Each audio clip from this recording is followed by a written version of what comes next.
items we have?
We have more remote. 16. Ben, Mr. Seawalker, can you do a check? Yeah. Is it on? Yep. Check. Is it working?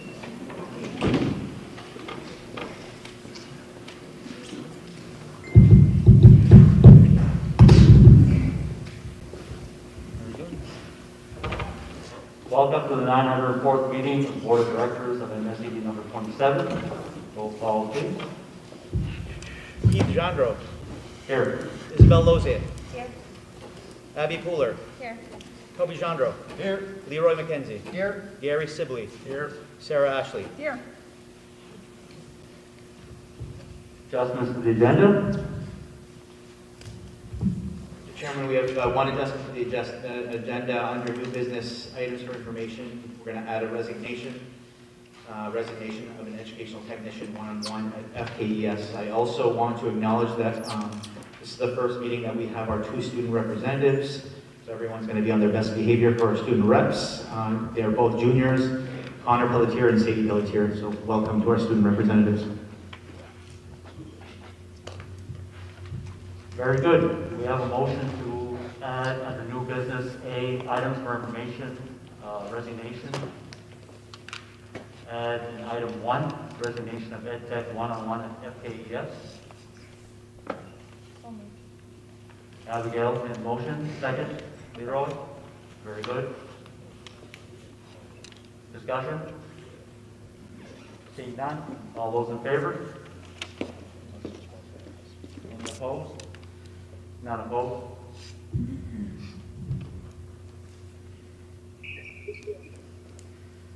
Adjustments to the agenda. 7. I am finally done my work. Come on. Very good. Thank you all for attending. I know many of you here have, who are here in person and who have not been able to attend, maybe you're on Zoom.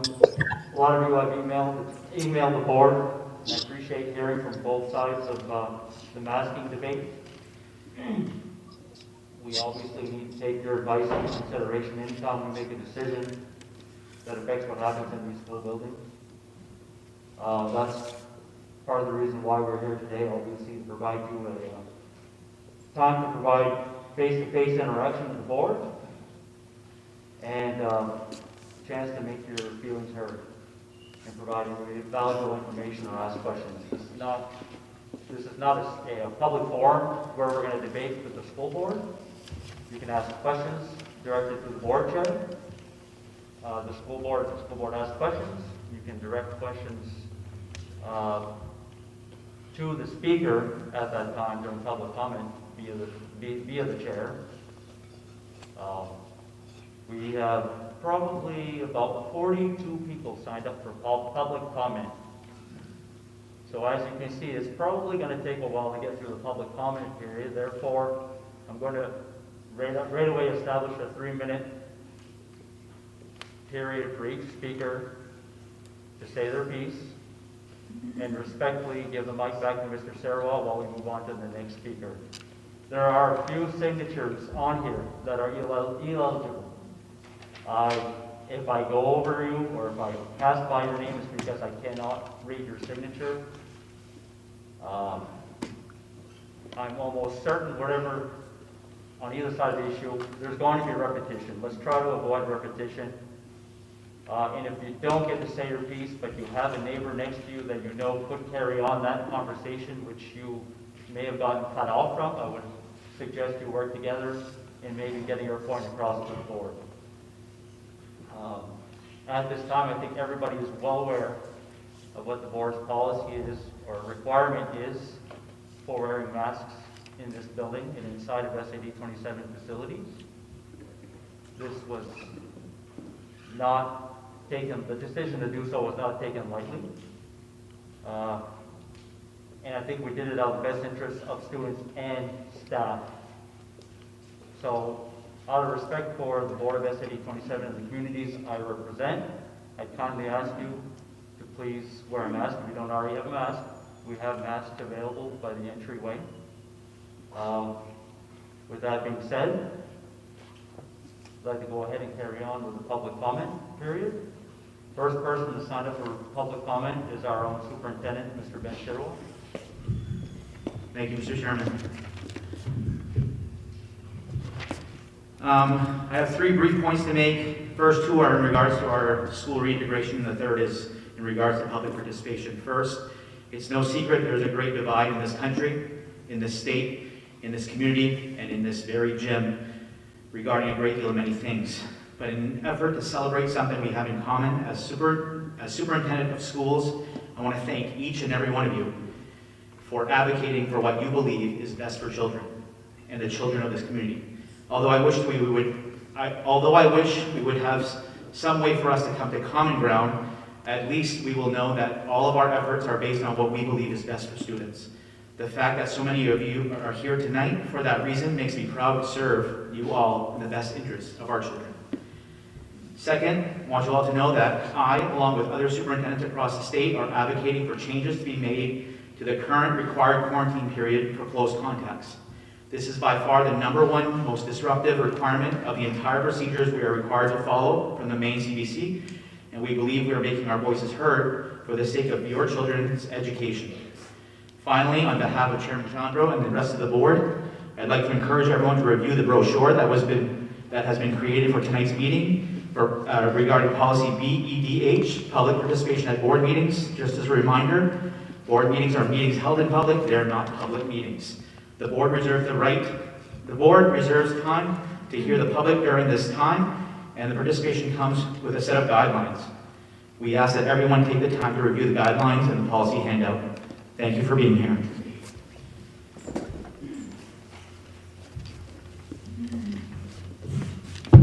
Thank you, Ben. One other note of interest.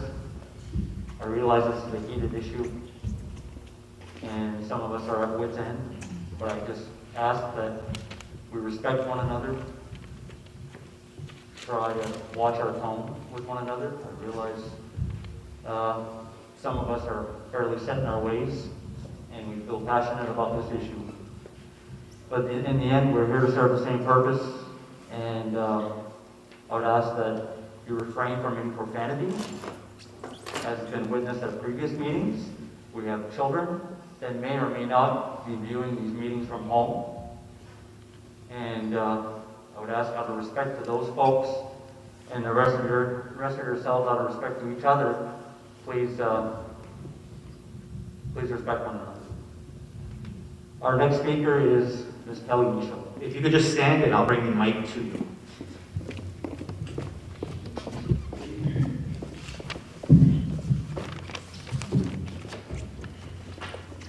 Hi, my name is Kelly Michaud, and I'm a mother of 2 students in this district, and I teach first grade at Brookton Elementary School. I would like to speak to the board tonight because after watching the last few board meetings, I was left feeling frustrated, and I wanted to share a teacher's perspective on how things are going, and more importantly, how the children are doing. By no means do I intend to speak for all teachers, however, I know that many of my colleagues share the same feelings that I have. Contrary to what some people think is a horrific year, we're actually doing well. The students were in school, happy and learning. They got to go to music, phys ed, and library. They celebrated holidays and birthdays and had Spirit Week and PJ Day and Popcorn Friday. They've been able to eat lunch in the cafeteria and play outside with their friends. My data shows me that every one of my students is making academic growth. We've read together and laughed together and learned together, and my time with them is precious. I know that I will never take for granted teaching with kids in front of me in person. Parents trust us every day to care for their children, to teach them, to comfort them if they're sick or hurt, and to protect them at all costs. I take that job very seriously, and that is why listening to the public participation portion of the last board meeting was like a punch in the gut. Listening to parents use the words like held hostage, and physically and mentally abused and traumatized was appalling.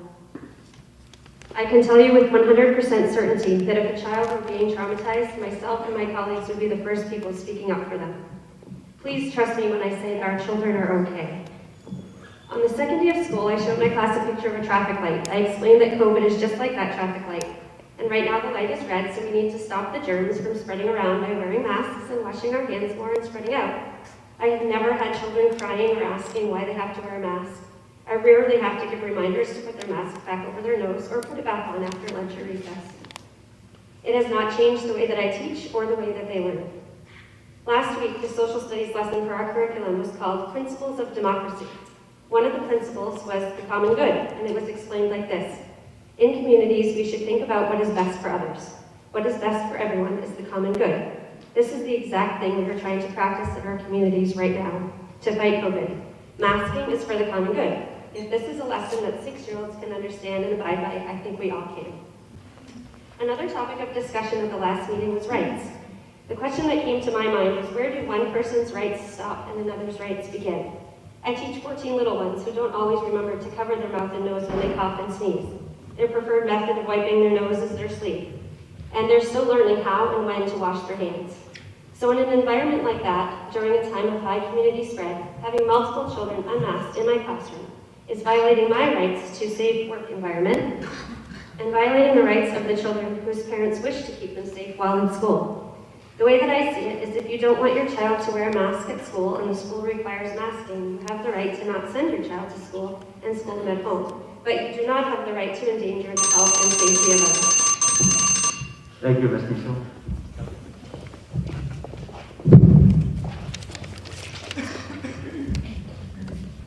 Next speaker is Heather Jondro, St. Francis.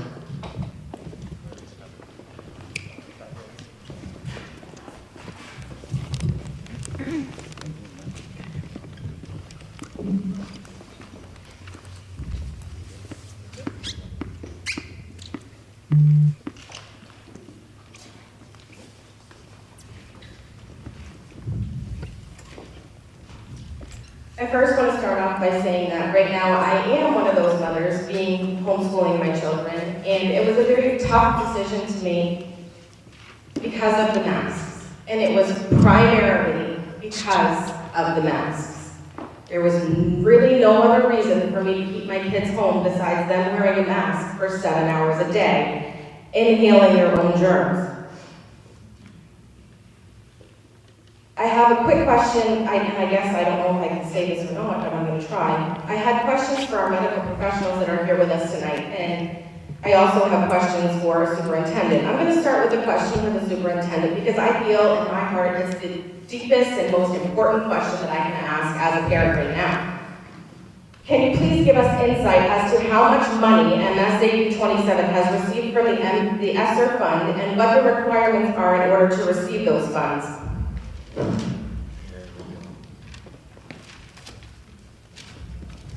So we have multiple ESSER funds that we received. The latest ESSER fund was $1.8 million, ESSER ARP. The one previous to that was $800,000, and that was ESSER 2. ESSER 1 was a lesser ESSER, I think it was like 400 or maybe 500,000. What was the second part of your question? The requirements in order to receive those funds. There are 6 requirements. Yeah, so we had to we had to check off assurances in order to receive those funds for safely operating schools, and I can see that you've seen those. already.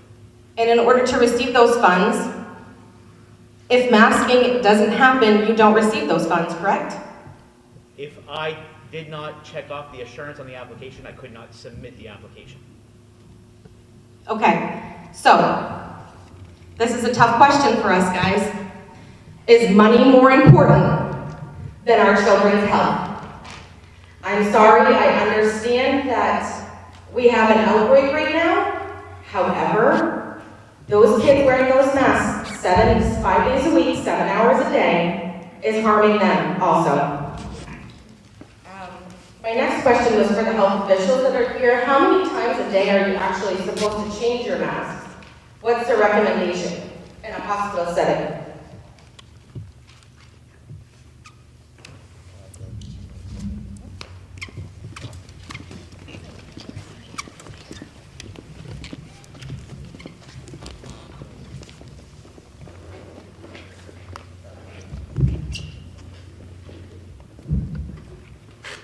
Lisa from the Respiratory Symptom Clinic. My name is Dr. Hart, for those of you who don't know me. I'm the school health advisor.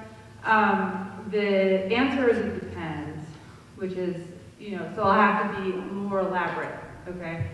So currently, because we do have plenty of masking supplies, when we were wearing surgical masks, and right now with patients, due to the high numbers, we're wearing N95, so that changes things. For surgical masks, you can keep it on until you need to change it for whatever reason. Maybe you go to lunch, maybe you take your coffee break, okay? Other than that, you just keep it on. In terms of the N95s, it depends if you use the hard ones or the soft ones. The soft ones, if you break the seal, you're supposed to put them on if you want to be protected. They would still do a good job of protecting other people. Lisa, do you have anything else to say? No, we typically wear, like I wear my N95 all day now. I wear the type 1 because that's what fits my face. But basically, if you accidentally sneeze in your mask or have a runny nose, obviously you're going to change it. So again, it depends as needed. But my N95 usually lasts all day long, and I can wear it again. In the beginning of the pandemic, we would use the same mask for days because they were short.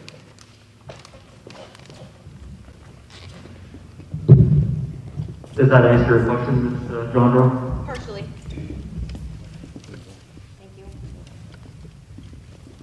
An N95 would definitely be necessary for the jobs that you guys are doing right now, and I want to say I have the utmost respect for you guys, and I care about you tremendously also. The fact of the matter is that our kids are not wearing N95s in school, and they are sneezing and coughing inside their masks. Ms. Jondro, we'll give you a few more seconds to respond and add to that response from our medical advisor. Thank you. N95s are designed for airborne pathogens, and I'm pretty sure that I'm correct in that. My point is that a virus is 1/1,000th of the size of a hair follicle. So I ask you, the masks that our children are actually wearing in schools are not N95s. Do you really believe that the masks are protecting them from what we're going through right now? Dr. Hart? I just want to add something. I'm a dental hygienist and I have been for 25 years. I work in the schools and I have for the past 20 years. When I come in and see Ma'am, can I interrupt you for a second? We have a list of individuals, and you just get to the head of the line. Could you please refrain from interrupting Mrs. Jondro? You get a few seconds left to finish up. Anyways, my point is that whenever those little kids take off the mask, you cannot believe how wet they are and the snot that they have in that mask. Ma'am, could you please be seated? Thank you. My point was made. I already personally know the answer, so I'm good. My point is that the masks that our kids are wearing are not designed to protect a respiratory virus from going through them. And coronavirus is, in fact, a respiratory virus. Very good, thank you, Mr. John. We have Mr. Joey Kaleta, 10 next.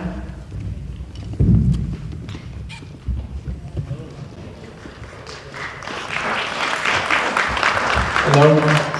So right now we're approaching this from two different angles. Some people here tell us that masking will reduce transmission, and these citizens behind me are here to say that we're okay accepting that risk over masking our children.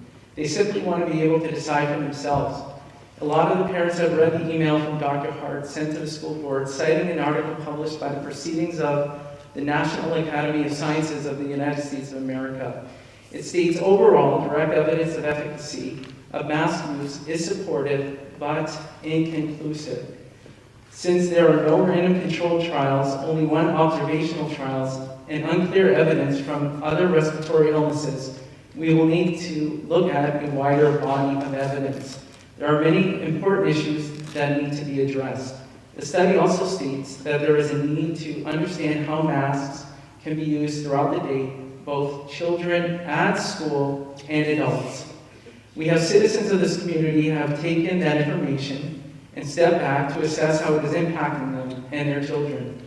They have seen no children from, and I'll repeat that, they have seen no children from MSAD 27 hospitalized, and new evidence published by the New England Journal of Medicine in November of this year has shown reinfection rates are extremely low. Some community members in Aroostook County have compared optional masking schools to mandatory masking. According to the mask mandators, we would expect there to be a significant spike in the optional masking schools. The sample shows minimal difference, and in some cases, the optional schools were actually doing better. So at the last meeting, Abby and Izzy, and I hate to point you out, and you did abstain from your vote, and I respect that. It was. I would rather actually see you abstain than vote recklessly, based on X, Y, and Z. We are not saying here that we want no masks at all. We're saying that there's a middle ground here that could allow for optional masking. If COVID spikes again, the parents could ask their children to wear masks. It's that simple. You have been given an official, you will be given an official petition signed by the parents and citizens of Fort Kent. They represent the citizens who took your survey, the one you created, and sent to the parents. And unfortunately, Mr. John Doe had mentioned at the last meeting that those parents could not be trusted, or the survey could not be trusted, because you could vote more than once. The organizational chart that I have here gives the highest position to the people. And I'm asking you this evening to honor the people of the petition. They are the citizens of Fort Kent. They have signed the petition, and they're tired of being abused.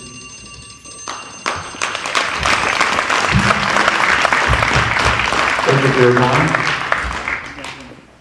Mr. Andrew Burden of Fort Kent.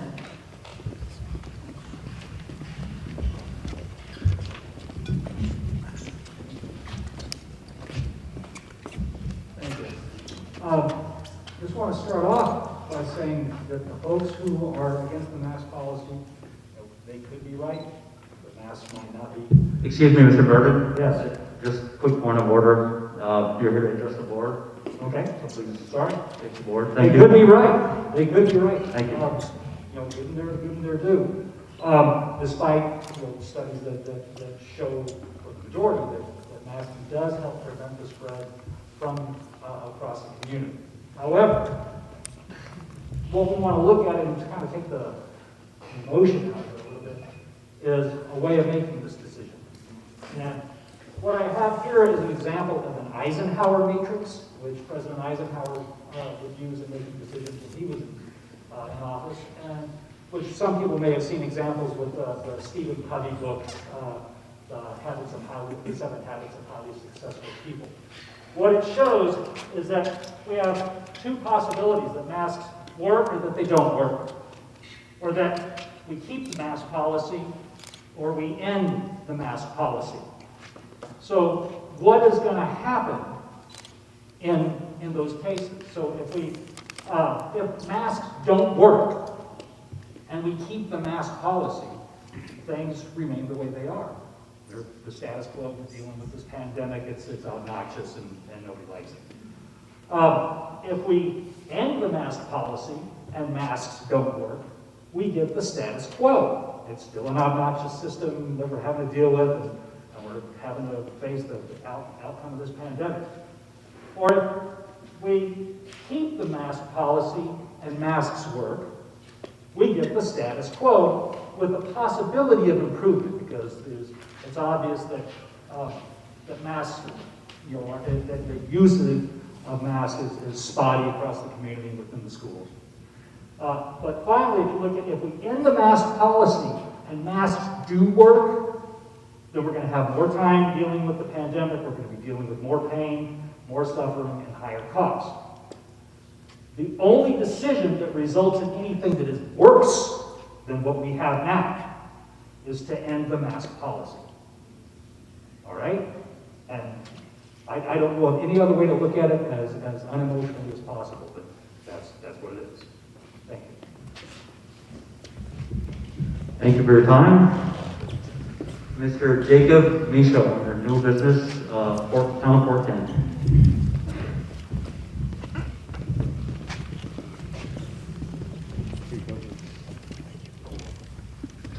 My name's Jacob Michaud. I want to thank you for allowing me to speak here tonight. I'm here on behalf of two really good students here, Dave Chenard Jr. and Derek Chenard.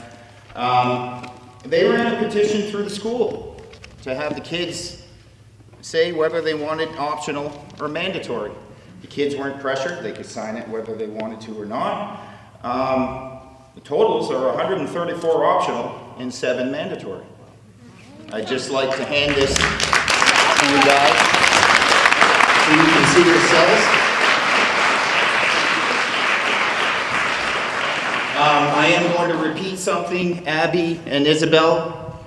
I'm sorry for the last meeting. I was here to pretty much give the board a warning as to what's coming, because these people mean business.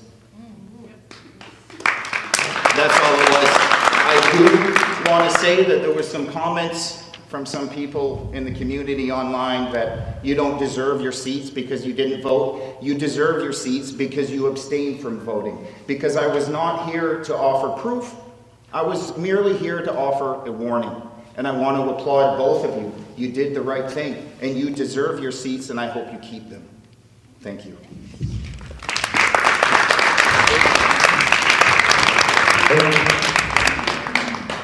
Pardon? I'm sorry, Mr. Michaud? Yes. We have one of the board members that would like you to repeat the warning that you made to the school board. Just keep it. My warning was what's going on in the United States. School boards are being sued over this idiocy. Okay. And we don't need this. I apologize. You're alluding to what you had mentioned at the previous meeting. Yes, school boards are being sued over this. Understood. And we don't want this in this community. Understood. We don't need that type of backlash from everybody else in the news. You know, the news obviously isn't going to push this, but it's just to warn you that we don't need this here. Entire school boards are being sued, and these arguments are being allowed in court. Either individual school board members or entire school boards. All right. Thank you, Mr. Michaud. I appreciate your time.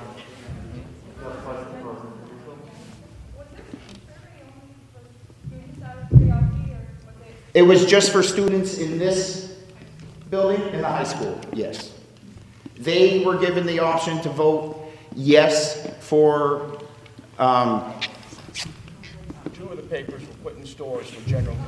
I apologize. Yes, you'll see two of the papers, yes. Just to get an idea on where people stand. To get an idea of where the people stood in the surrounding communities. I apologize. Very low impact, just to see where... Yeah, they just hung them in the stores and people were able to sign them if they wanted. Okay. Very good. Are we good? Thank you for your clarification. Thank you.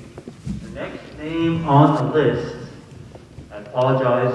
I believe it's Mr. Chenard from Eagle Lake. And if you just hold on 1 second, I have to have a question for the rest of the board. Just because Eagle Lake is not part of SAD 27, I believe what we're going to do is have to make a motion to allow you to speak under public comment. So do we have a motion to allow Mr. Chenard to speak? I'd make a motion to allow Mr. Chenard to speak. Mr. Sibley made the motion to accept, seconded by Mrs. Fuller. Any room for discussion?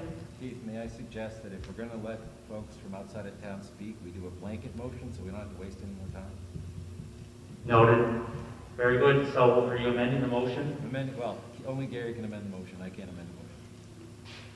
Just make it so I'll amend the motion to allow people who attend from surrounding communities to SAD 27 to speak.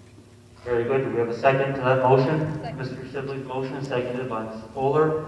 Very good. Any further discussion amongst the board? Seeing none, we're going to take a vote on the amended motion. All those in favor of the amended motion? Any opposed? Seeing none, we're now going to, we had a second on Mr. Sibley's original motion. It was Ms. Fuller. Any discussion on the original motion? Seeing none, all those in favor of allowing Mr. Chenard to speak? All in favor, none opposed? Very good. Mr. Chenard? Yep, I've never done this before. I don't want to be here to do this, but I have kids. I'm a concerned parent, and they come home frustrated. So this is what I'm going to say here. Well, most of us have a bad source of information, or we have conflicting sources of information. You can go on one news channel, and you can get one perspective, and you can get completely opposite on the next one. So that makes us go look for separate information. And there's things out there that say we can't, the masks are the silver bullet to fix this thing, and that's what's going to get things done. And then I can go on, if you want to look it up yourself, on LifeSite, on DuckDuckGo, if you'd like to, and it says 47 studies where masks are ineffective, and 32 confirm negative effects. We don't talk about negative effects here of masks, and nobody here promotes it. You're going to sell a car, right? You're gonna sell all the good points of the car. You ain't gonna sell the other one. And where she said you make money doing this is ridiculous. Okay, now there anybody here that knows all the adverse and long-term effects of masking? Is there anybody here? It's all gonna be opinion or professional opinion, and it's all still opinion. Okay.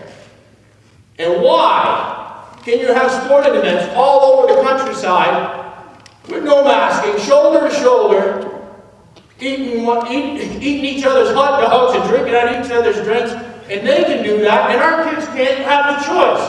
I'm not telling anybody in here not to wear a mask. You have the choice to wear your mask.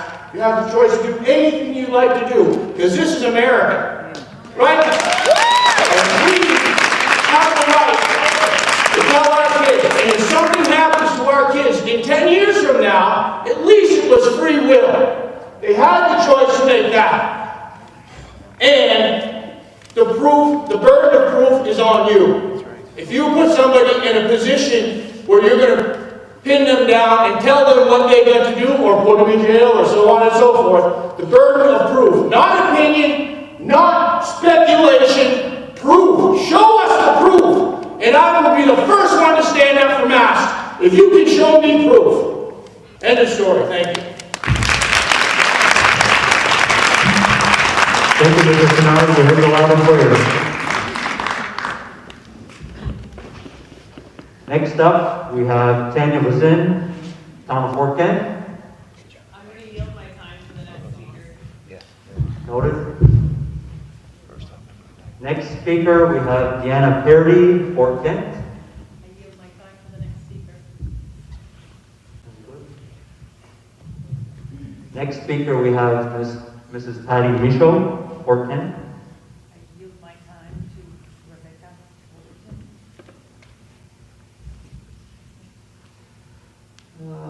Next speaker in order from Presque Isle. I presume Mr. Luke Rossignol, is that correct? Yes. And just briefly state your purpose and who you represent. Thank you. I'm here. Coming outside folks speak here, so. I'm obviously not from Fort Kent, I'm from Van Buren, but I'm here on behalf of a group of concerned citizens. We identify ourselves as Parents United for Student Health, and that's what these people are here trying to do. If I may approach, Mr. Chair, I have the petition that Mr. Willett had spoken about earlier, and I'd like to present it to the board. Please come forward. Thank you.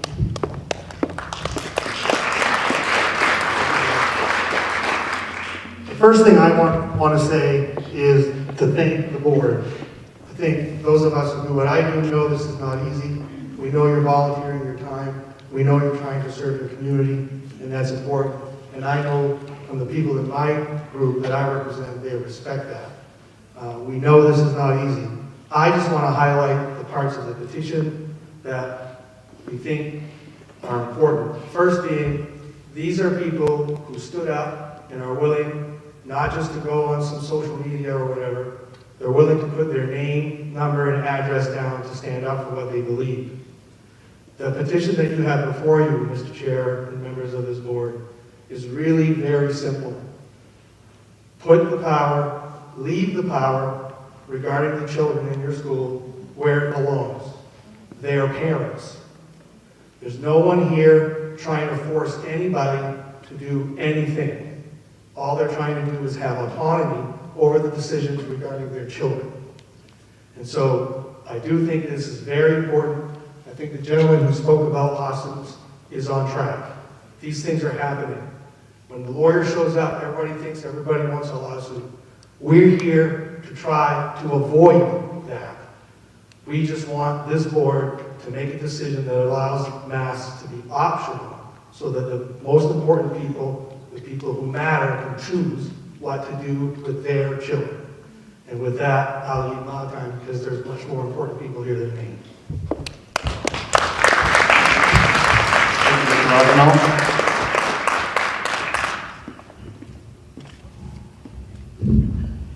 Next name that I am able to read is Michelle Daigle, Fort Kent.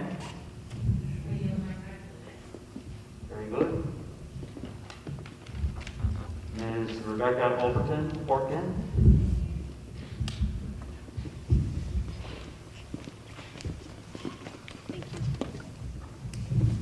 Hello, my name is Rebecca Overton, and I'm a mom of a 5-year-old pre-K student at Fort Kent Elementary School. I'm also an RN. I want to thank you all as school board members for wanting to do what's best for our children and our community.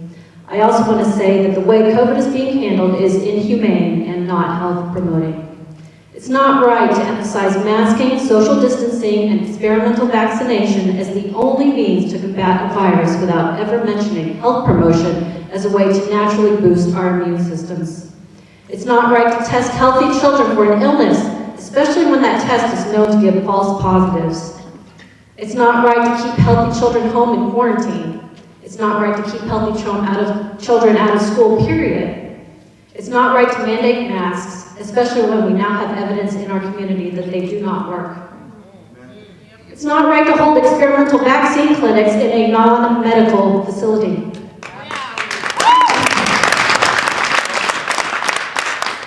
It's not right that I couldn't walk my child to his pre-K classroom on his first day of school, and that I can't have lunch with him at school or help his class with Christmas crafts. It's not right that my child can't exchange facial expressions with his teacher or his classmates, that he's missing out on learning fully about emotional intelligence and nonverbal communication at a crucial stage in his development. It's not right or healthy to live in fear. I want it to be the parents' choice for their children whether or not they should wear a mask. It is absolutely soul-crushing putting a mask on my healthy 5-year-old when I feel it does more harm than good. You say, why don't you homeschool? Because I have hope that things will change for the better in our schools. Because I trust the experts, the teachers, are doing their jobs well. because my son has had so many life-enriching and confidence-boosting experiences in these last few months at school, and we love and adore his wonderful teacher, Andrea Nadeau. I wanted to be the parent's choice for their healthy children, whether or not to quarantine as a close contact. My son has gone 3 weeks and counting without seeing his best friend, due in part to close contact quarantines. He normally sees her at school and play dates every week. With the way COVID has been handled, I can understand why people are terrified. I refuse to live in fear. I can live courageously because I have taken responsibility for my own health. The same can be true for anyone who takes responsibility for their health. There are laws in place in Florida that ban school masking policies, ban school districts from placing healthy children in quarantine, ban educational institutions from mandating the COVID-19 vaccine, and they have one of the lowest COVID case rates in the nation.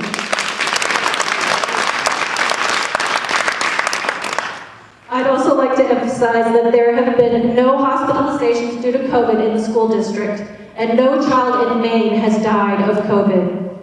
Also, the only death in the district since the restriction for COVID began was due to suicide. I keep hearing how kids are resilient, but I'm concerned we're testing their resiliency after 20 months of restrictions. I see my Texas friends and family enjoying school, plays, and indoor sports mask-free. If it can happen there, I know it can happen here. I know you want what's best for the children. We as parents know what's best for our own children. Let us parents be the ones who decide what's best for our children. Give us the freedom to choose. Thank you very much. Thank you for your comments over there. Next up, Ms. Claire Nichols.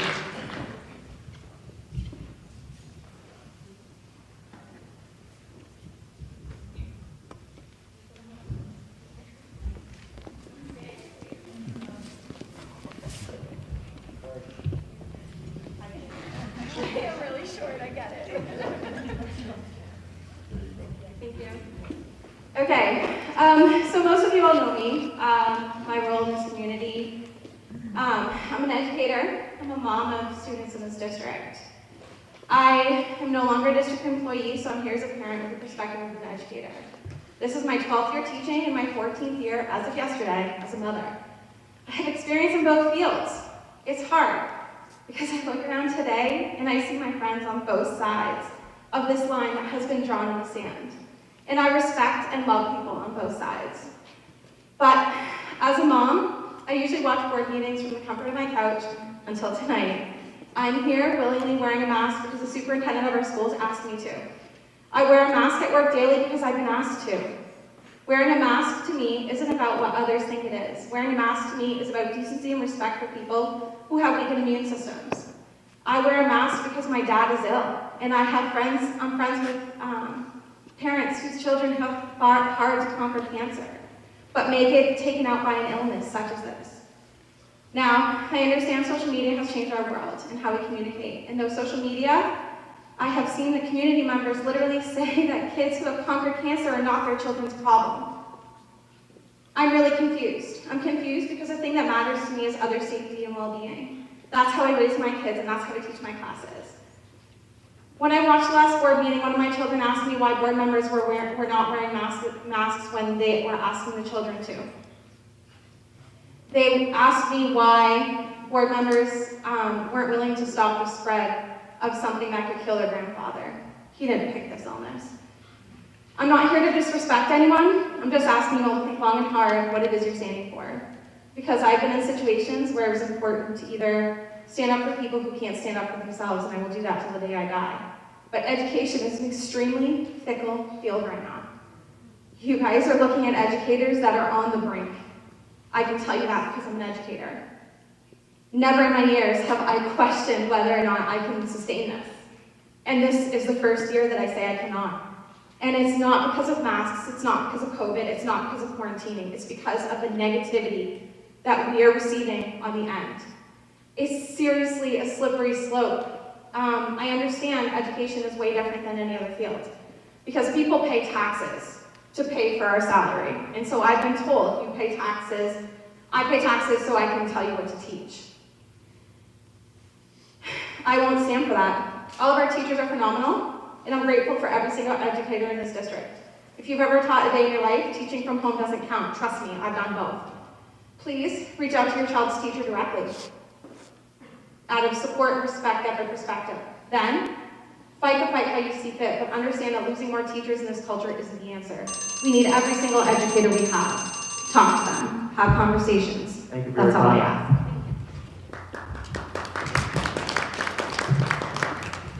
Ms. Andrea was in 410. Very good. The next name I have on the list says Shondell, 410. Arctic? You deferred her time. Okay, very good. Next name that I can make out is Kayla Smith of New Canada. Very good. Time yielded to Joey Willett. Joey?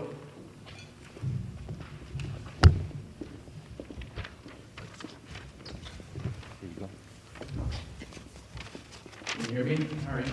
So again, I just want to point out something that's very important here. And I just want to point out also that there's obviously two schools of thought here. One is that the masks help reduce transmission. The other is that the parents here want the option to whether or not to mask their children. So the petition, I think, as you can tell, I passed around a organization chart, and I don't know if there's a school board member that wants to look at it, wants to tell the audience who is at the top of that organizational chart. Does anybody want to see that? Gary, do you have it? Do you know who's at the top? At the very top, we have the people. The people, exactly. So if you count all the people here tonight that are in favor of optional masking, I can guarantee that they way outweigh the number of people who do not. In that petition, a lot of people ran around this town, going to their friends and family, asking them to sign an official petition that we submitted to the town clerk. She verified every single signature. It's a valid petition. It's been verified by the town clerk. It's been handed to the chair. So as far as I'm concerned, it should be a very, very simple decision for the board members tonight. You have the people of this community that have taken 2 surveys that, again, and I just want to remind everybody that the board essentially disregarded, and then had a 3rd meeting, and then when there was rarely anybody there, decided to go mandatory masking. So that was very, very upsetting to the citizens of this town. So they took it upon themselves to walk around this town, get a petition, get it to the town clerk, get it signed, and it doubles the amount of people in this room. Again, from a democracy perspective, I think it's very simple tonight. It's not a hard concept to grasp. The citizens are at the top of the organizational chart. And we are asking you to honor the requests of the citizens this evening. It's very simple. We signed a petition. We are asking you to do what we're asking you to go optional masking this evening. And that's it. Thank you very much. Thank you, Mr. Wood.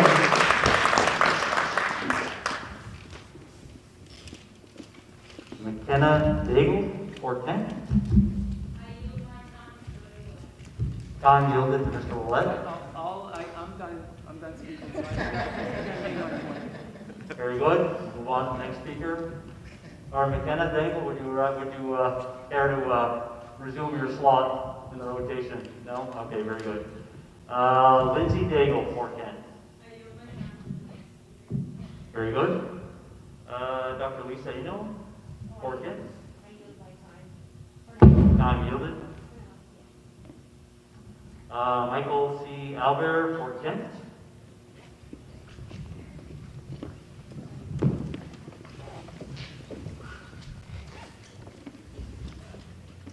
My name is Michael Albert. I'm here with my wife Sherry. We're father and mother of 4 children. We're here on behalf, we still have 2 children in school. We're here primarily on behalf of our youngest child who is immune compromised. Most of you probably know she's had leukemia 4 times. So she's 12 now, but she survived because of community support, because of her help from her medical professionals. And one of the things that keeps her well is her immune system doesn't work normally anymore, so she relies on everyone around her to have a good immune system because she can't get immunized. So I guess we're here to thank the board for making a hard decision that's for the good of every child that's in this district, not just the well children. There are children, there are adults as well that are immune compromised that work in the school district, and they rely on you for help, for support. We don't have big voices. We're not out, pounding the streets trying to get signatures, but we're thanking you for making a decision on behalf of those that can't make a decision for themselves. So I guess that's all I have to say. Thank you. I apologize if I didn't pronounce the next name. David Edinger. Is that correct? That's correct. Very good. Okay.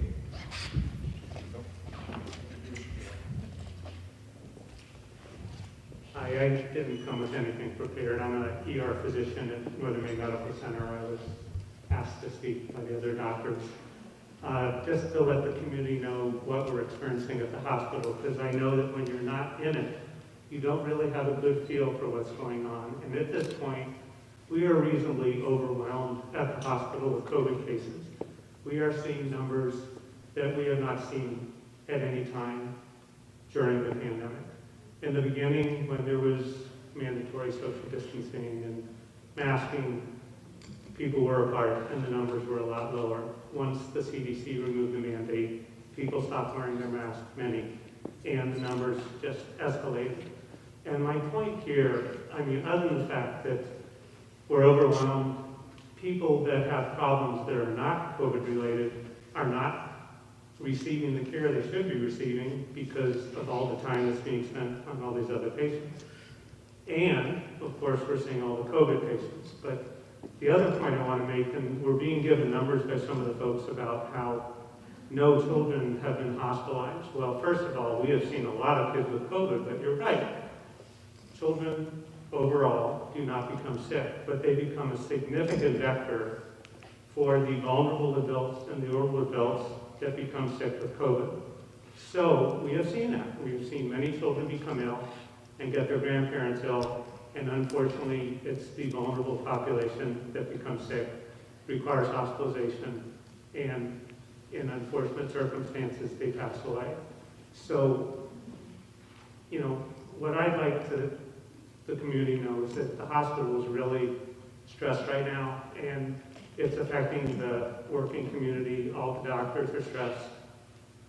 Nationwide, people are, they're retiring because of the stress that they're under, and it's a very difficult situation. So that's what I wanted to present. Thank you, Dr. Edinger. Next up, Juliana Thibodeau, Fort Kent.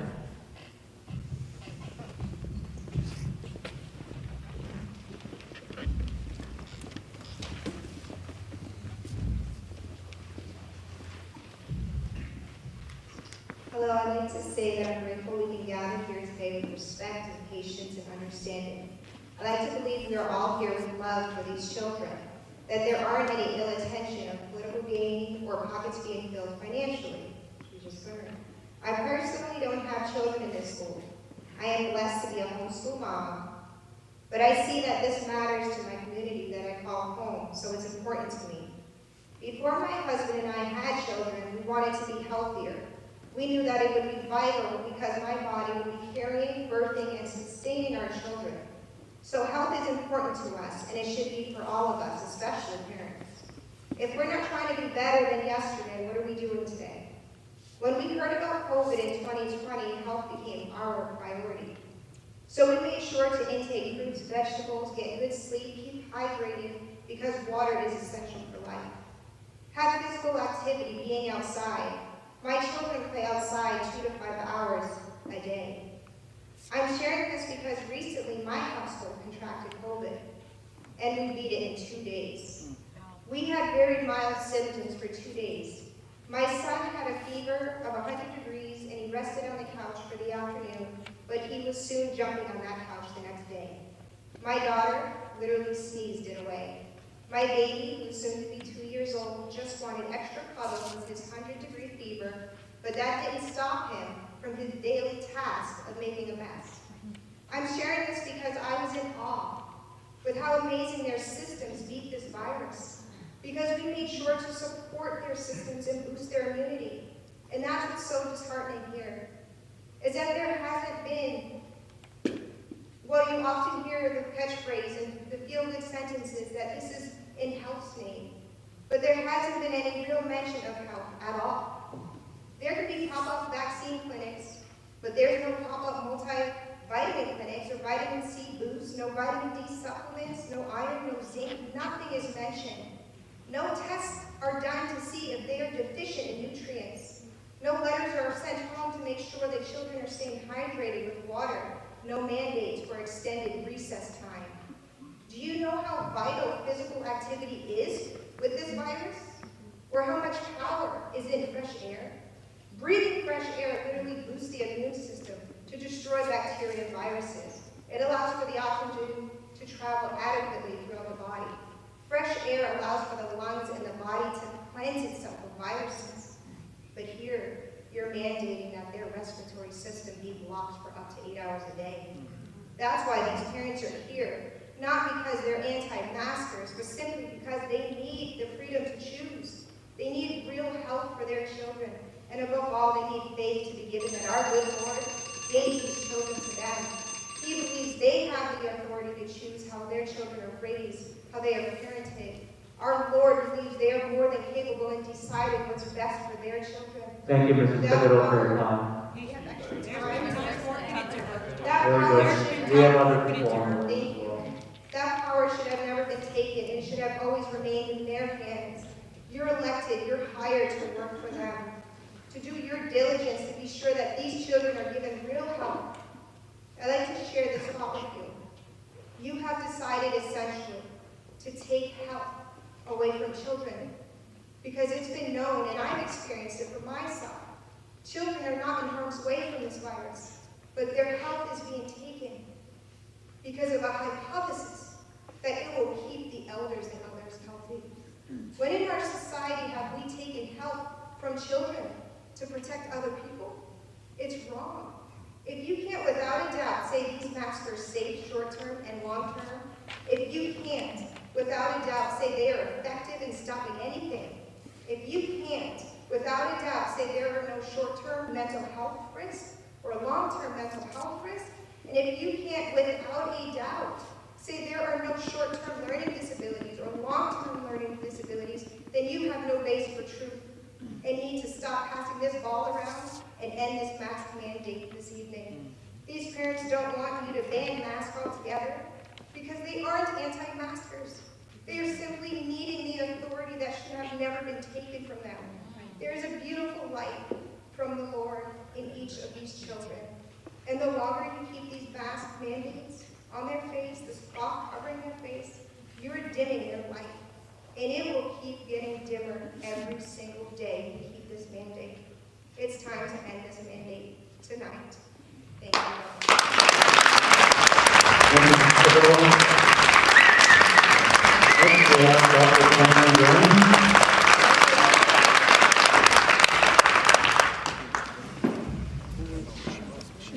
Good. Robin Tenet, Fort Kent. Very good. Next speaker we have via Zoom is Brent Stoliker.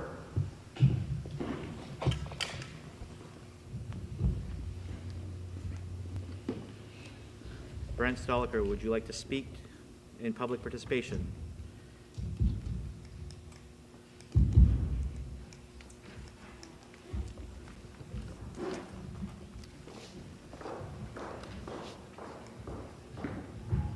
we have Christina and Tate Serio.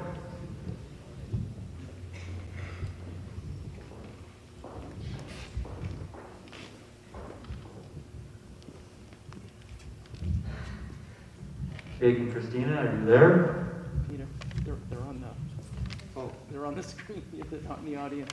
Thank you. They're off now.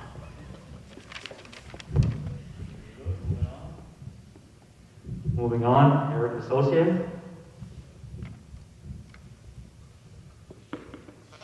Erica, would you like to speak?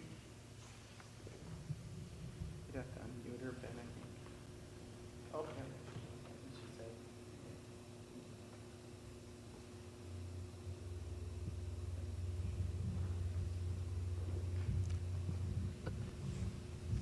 Ben, I think you have to unmute her on the. Yeah, they can unmute themselves. Yeah, but she said yes at 6:30. So no, she says no, thank you. Okay. There's a no, thank you. Okay. Let's see. Heather Houston. Heather, would you like to speak? Yeah, I just have one thing to say. And I guess it's just that I don't understand when matters of public health became a public opinion referendum. I feel that there's lots of science and research. I'll save my time for someone else, thank you. Oh, sorry, go ahead, Heather. There are lots of medical researchers and experts and people who study this for a living who know far more than me. And I guess I don't understand when this became a matter of public opinion. And I just also want to say that I'm tired of being told that I live in fear, and I like to think that I live in knowledge. And that's all I have to say. Thank you, Heather. Thank you, Ms. Houston. Mr. Sherwell, question there? Not a question, just that there's someone in the waiting room. Oh, thank you.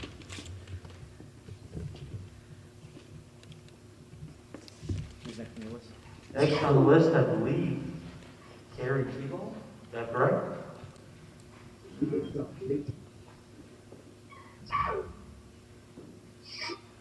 I see Lori Levac.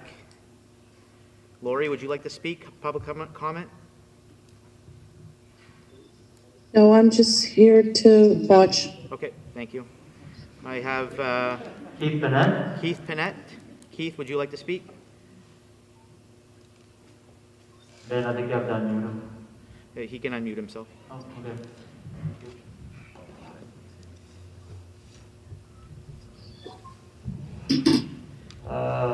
Next on the list, Marie Roy, I believe. Marie, would you like to speak? Yes, Ben, thank you very much. Okay. I just would like to say very quickly that as a teacher in this district, and as someone new to the community, I applaud those who are working so hard to keep our kids safe. They're working so hard. And listening to such a divided community really hurts my heart for the students that we serve. We need to think of them first. And right now, they see that we're divided. We need to find a way to unify, to keep them safe, and to stay together during this really difficult time. I think we all need to take a step back, take a deep breath, think about what's best for the kids, and make the right decision. I see kids every day in the classroom, not this week because we're remote, but when they're in the classroom, they're wearing their masks, they're learning happily, they're making great progress, and those masks are not an issue for them. We need to make sure we're not putting an adult masking problem on our students.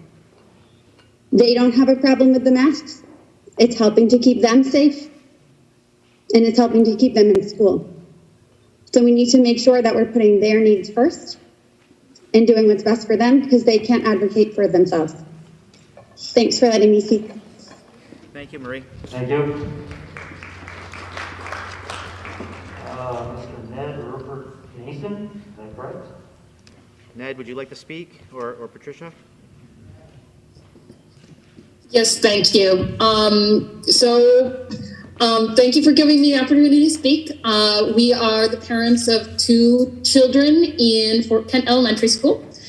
We cannot be at that meeting tonight because one of our kids did bring COVID home from school. So we're all in quarantine. You know, I get it. Like, I get that kids may be excited to put masks on in the morning. My kids aren't always. They're also not always excited to put on pants. I make them put on pants to go to school. I'm okay with them putting on masks too. You know, masks do more to protect the people around you than to protect you. So when your kid wears a mask, it's protecting my kid. And when my kid wears a mask, it's protecting your kid. So optional masking endangers the kids who are wearing masks. Moreover, unless we want to put a big burden on our teachers of enforcing what parents want, it doesn't actually, optional masking isn't actually a parent choice. That's my 5-year-old deciding whether or not he's going to wear a mask.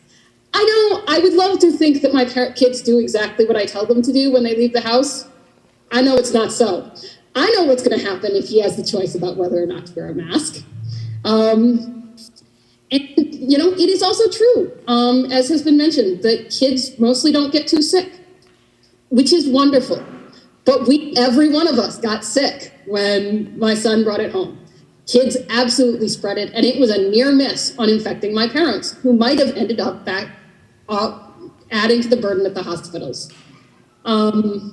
You know, there are record high levels of spread in our community right now. We've had, almost a quarter of our student and teacher population at FKES have COVID in the last month.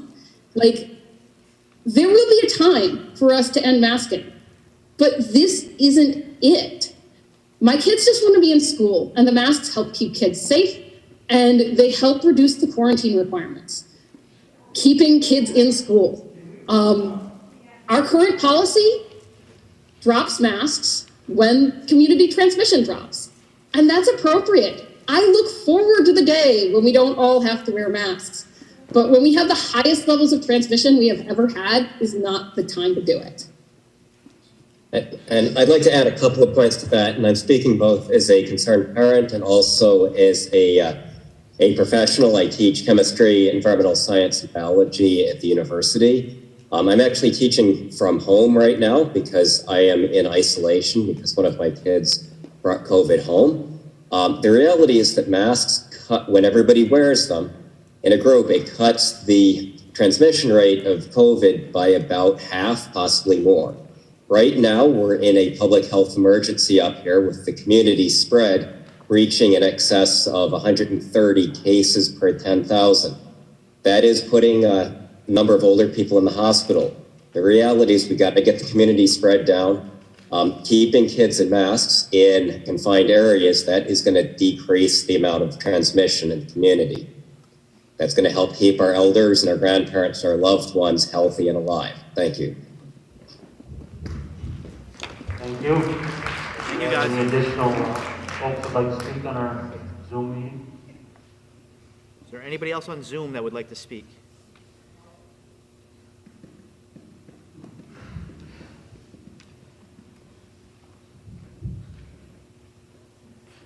Very good. That ends our public comment period.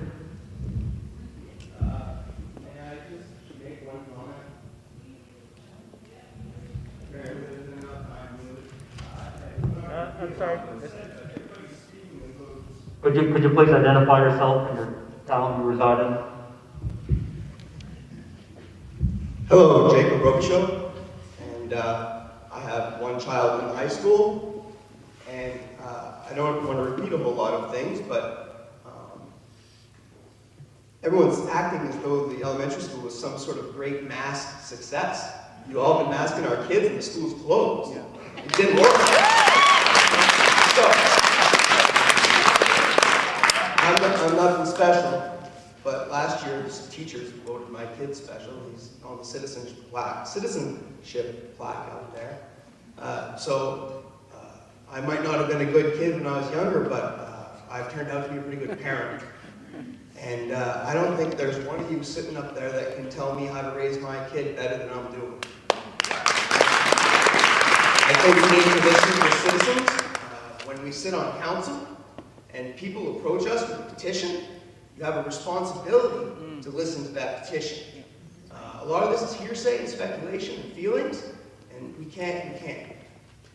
I understand some of you say, and I feel for the Alberts, your child being immunocompromised.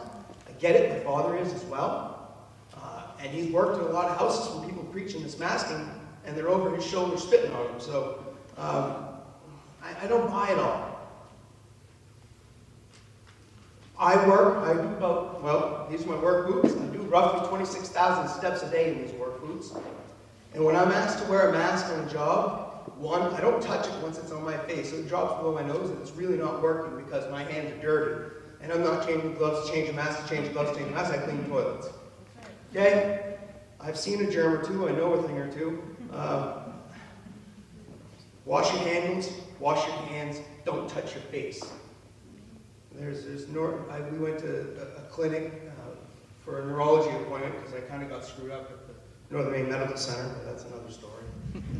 Medical professionals don't always know what they're doing. I guess I'll stop it at that.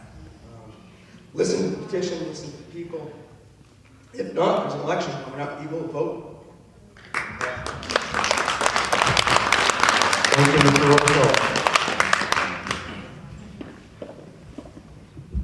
Very good. Anybody else interested? I think we've gone beyond our threshold as far as our sign-up sheets and our remote attendees. Next order of business. I think this is what everybody's been waiting for, right? Under old business, Mr. Serwa? I don't think there's much to say other than just giving everyone just a review of where we're at locally and then statewide. Locally, Aroostook County and statewide, just so we have information to consider. This is our current number of positive cases in our schools. We're looking at the bottom two rows. Fort Kent Elementary was at 45 a week ago. Now we're down to 14. And Fort Kent Community High School is at 5. So we're thankful that those numbers are dropping, and we're hopeful that that trend continues. And when looking at Aroostook County data, your Aroostook County cases are currently at a rate of 690.48 out of 10,000. So you can see how the trends have gone over time, up and down, but this latest month has been a rough one. And just for the purposes of the board, this is the number we've been using to identify what the high level was established at 100 cases. So we're currently at 690, and that was as of Tuesday, December 9. That was yesterday. And then for Maine data, I'd like to go to the case count here, and as of yesterday, new cases in Maine were at 1,278. So that's the Maine data. And I just share that with you just because that's the data points that we have. Aside from that, you have had numerous information from your health and medical advisors. So that's where we are.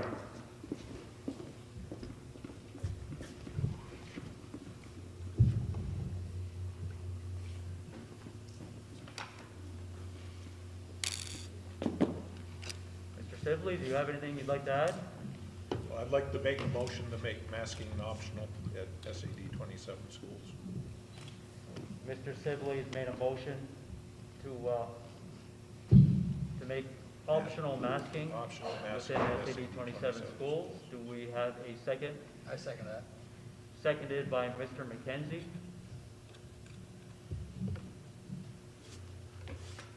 Discussion? Mr. Sibley? Yeah, a few things I'd say.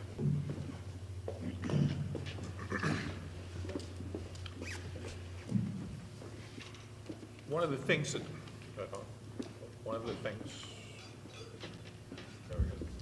One of the things that struck me listening to people speak out here tonight was both sides are talking about rights. Well, no one person's rights or no kid's rights are any more important than the others. We heard someone speak that said, you know, if you don't like the idea that we're having masking in school, then keep your kid home. We've received all kinds of emails in the last 48 hours, basically telling all of us optional people about how uncaring we are, and basically insinuating that our level of intelligence is lower than that of those who want masking. So, I guess if we had made the comment to any one of you that spoke about a child, well, just keep your kid home, then we'd be the devil. Why is that any different? Why are your rights more important than my kid's rights? Joey's, Jake's, anyone's. They all have rights. We all have our beliefs. Our rights are all the same. We're not asking to ban masking. We're simply asking you to respect our rights and allow us to make choices for our children.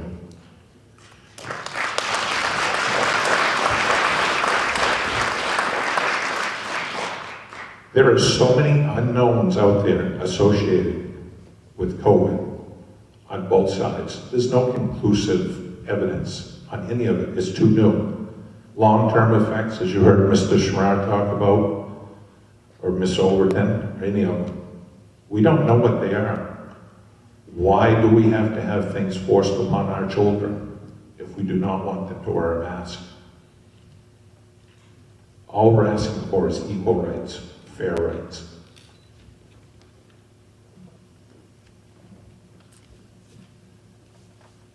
I can't help but feel that we are way overstating and overreacting to this.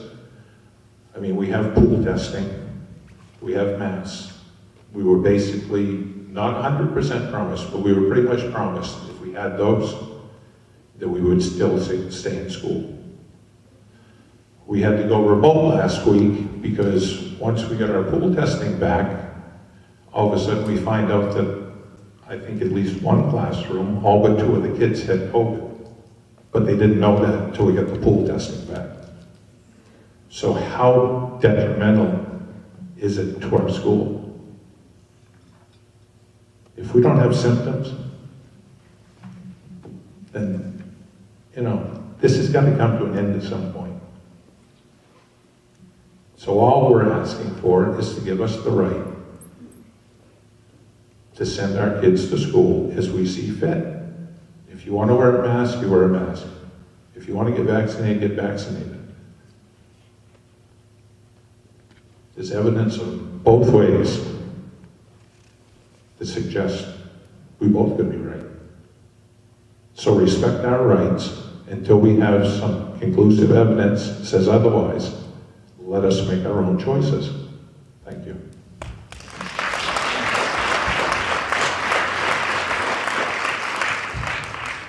Mr. McKenzie?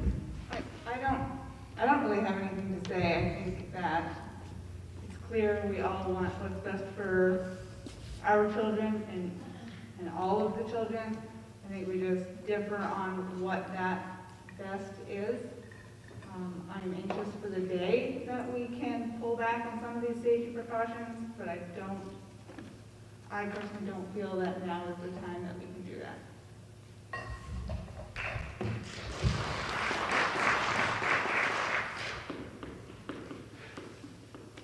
Well, first of all, I want to thank everybody who reached out by email, and there was quite a few. I'd like to thank everybody that's attended tonight, and especially those that have spoken up. I've found a way to do a lot of different research on my own, just because I got tired of this side and that side, and this side and that side, and who's right and who's wrong.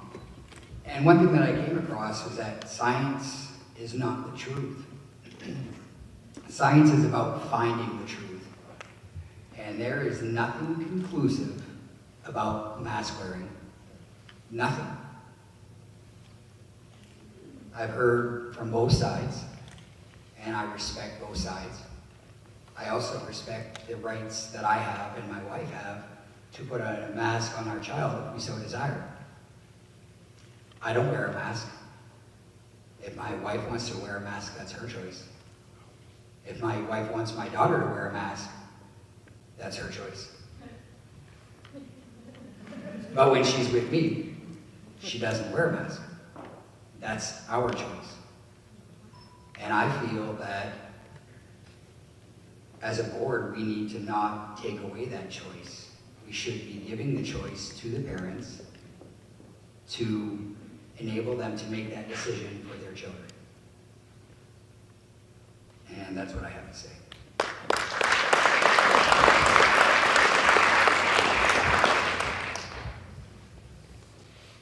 I'd just like to say, Mr. Light said that it's a simple decision tonight. In all reality, it's not. I'm sorry, I simplified it, I'm sorry. Yeah, I know it's difficult. Whenever I look at it, I represent a smaller portion. I would love to represent everyone. I can't make everyone happy. That's just not how it works. I think with masking, it's a difficult decision. As you guys know, your kids, even if they want to wear a mask, they want to wear a mask, they don't want to wear a mask. It's up to them. But for teachers to have to decide, like, yeah, we think that kids' parents want to, that would be difficult for them too. If we would have been optional masking right now, I think it probably would have been sooner. We would have been in remote learning, which is not what we want. I think you guys all agree on that. We don't want to be online. No, but we were told no remote learning. Point of order. Noted. Ms. Lozay, do you have anything else to add? No, I just want to add one final thing. Just the people who I represent, from what I've heard, that's what I'm making my vote off of. And I respect your decision, and I respect what you guys vote and what your representatives say.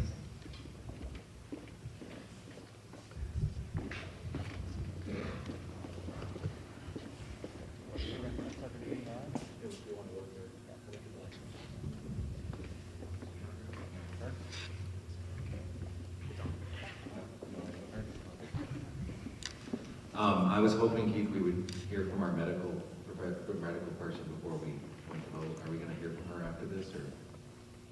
The board members will have time to discuss first, and then we'll also seek whatever information Dr. Hart has to provide as she is our medical advisor. Okay. I mean, I'm anxious to hear what she has to say. You know, that's where I'm coming from right now. We hired a medical advisor. It's her job to do medical advising for us. She treats my children.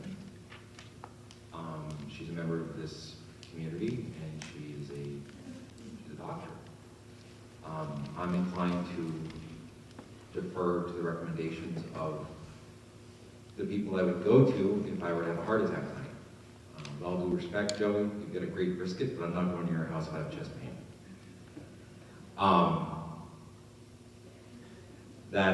That's where I'm coming from tonight. Is I hear the argument, and I guess I'm going to err on the side of caution, and that's how I want to approach this. I'm looking at what evidence we have. I've heard from parents on both sides.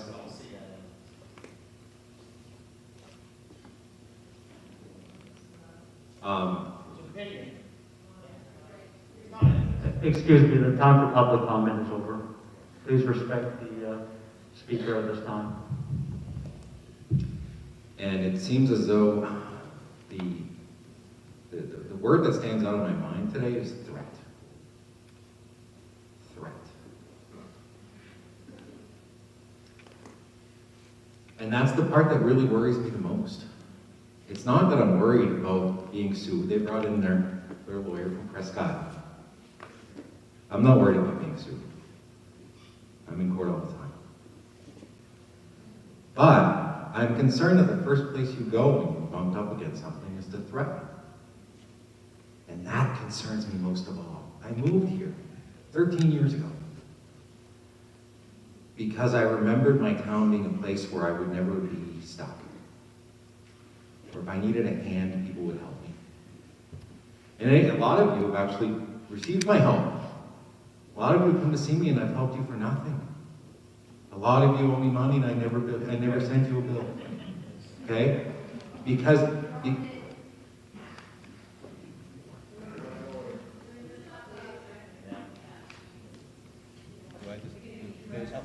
if we continue to have outbursts, one of these board members is going to make an motion to adjourn, and that's what's going to happen. We're going to end the meeting.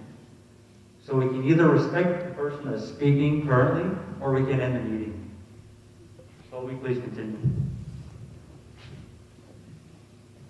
what I'm saying is I thought I lived in a community that was capable of caring regardless of disagreements. And a community that was willing to talk and try to work things out. And instead, it doesn't appear as though that's entirely the case. And I'm disappointed. I'm frankly disappointed. For the first time in a long time, I don't know if I was stuck, if people would actually help me. And that's disconcerting to me. So, I move to adjourn this meeting. Do we have a second? Do we have a second? No second. Just, and another thing is it's just really troubling just how incredibly disrespectful folks are. I sat here and listened to you tonight, and last time I did say things I shouldn't have said, and I apologize to Ms. Mita right now. But I'm trying to keep it civil. I've heard you out. It troubles me to won't listen to me. Thank you.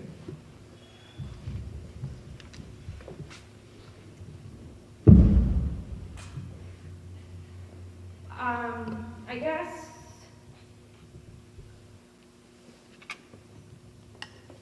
this has been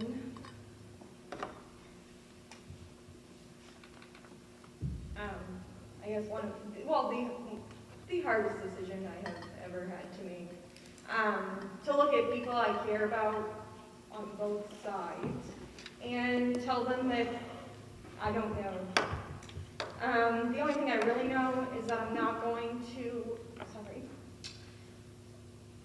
walk into this gym or the library or anywhere we choose to have these meetings and have my heels dug in, have my choice made, listen to everyone speak, and just kind of sit here and disregard it. I'm not going to do that. I respect all of you. I hope that you can say that I've showed you politeness. Many of you on both sides have showed me unbelievable respect and patience and kindness, and I appreciate that because this is a hard position. I won't dig my heels in because I believe that everyone does have a voice and it deserves to be heard. That's why I read every single email that I got, which was over 50 today, and I do work. And I responded to all of the ones I got probably until about 2 o'clock because at some point I had to do my work and eat and all those things. Had I had the time, I would have responded to all of them, but I did read them all. And I think that one person whose comments really resonated with me the most were yours, Mr. Chenard, in that if we're looking for information, we can find it. If I want to know the great effects of masks and all that, I can look it up on a reputable source and find it. And if I want to know, what harm masks are doing or how ineffective they are, I can find a source for that too. So how are we really supposed to know? I don't know. I have questioned many things, I guess, politically and healthcare-wise and all those things, and every point that has been made tonight on both sides, there's an opposite too that makes just as much sense to me. So truthfully, I don't have any real beliefs that I can dig my heels in and say, this is exactly how I feel, and this is how I'm going to, vote here going forward. All I can say is that I will listen to you. I called my town manager, I asked him about what our town council thought. I came prepared this meeting to vote. I will vote. The only thing I think across the board that makes sense to me is that kids need to be in school. And I know that there are some parents that thought that going remote was the safest option, and I respect that that's their opinion. It's not my opinion. I did not vote to go remote. I believe that regardless, school is a safe space for all of our children. I know that there are health concerns, and I respect parents' choice to keep their kids home if that's how they choose on either side. But there are kids that aren't in safe homes. I know we've heard that. And that's what I have to believe. And I know that there's kids whose parents don't sit with them and do the remote learning, and so they fall behind. The only thing I can base my decisions off of are things I know. And what I know, according to our policies in the Department of Education, if a kid is exposed and it is not in the classroom and wearing a mask and all those things, they have to quarantine. And if someone in their family gets it, they have to quarantine for 20 days and all those things that we all know. So every vote that I make is to keep kids in school. I don't want to keep kids in masks longer than I think that the COVID poses a risk to them. I apologize. Like many of you, I don't public speak, so if I didn't make much sense, then that would be fine. I guess that's all I need to make for my point, is that my vote is to keep kids in school, because I think that parents work hard, and they can't always be there for their kids at home. Thank you. Thank you. I have a few things I'd like to say before I seek the advice of our medical advisor. First thing I'd like to know is I'd like to thank all of you who showed up this evening.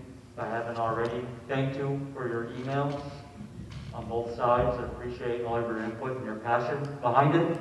It's important. That's what this country's made of, is being able to express your opinion in a democratic fashion. One thing I did note along the way is we have a survey from people within the town of Fort Kent. SAD 27 is comprised of multiple communities. Town of St. Francis being one which I represent. Town of St. John being another one which I represent. And part of the town of Fort Kent as well, St. John Road.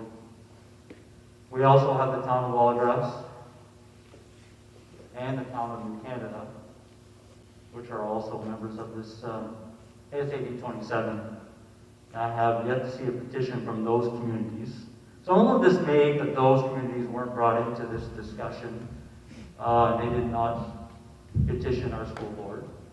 Nonetheless, my point's been made. The second point that I'd like to make is also about our staff. Not every staff member in this district is a spring chicken. Some of them have been around for a while.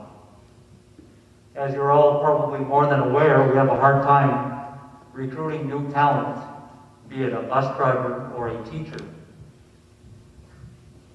I think it's in our best interest to keep a safe workplace for those individuals. Nonetheless, that's pretty much all I have to add to this discussion. Dr. Hart?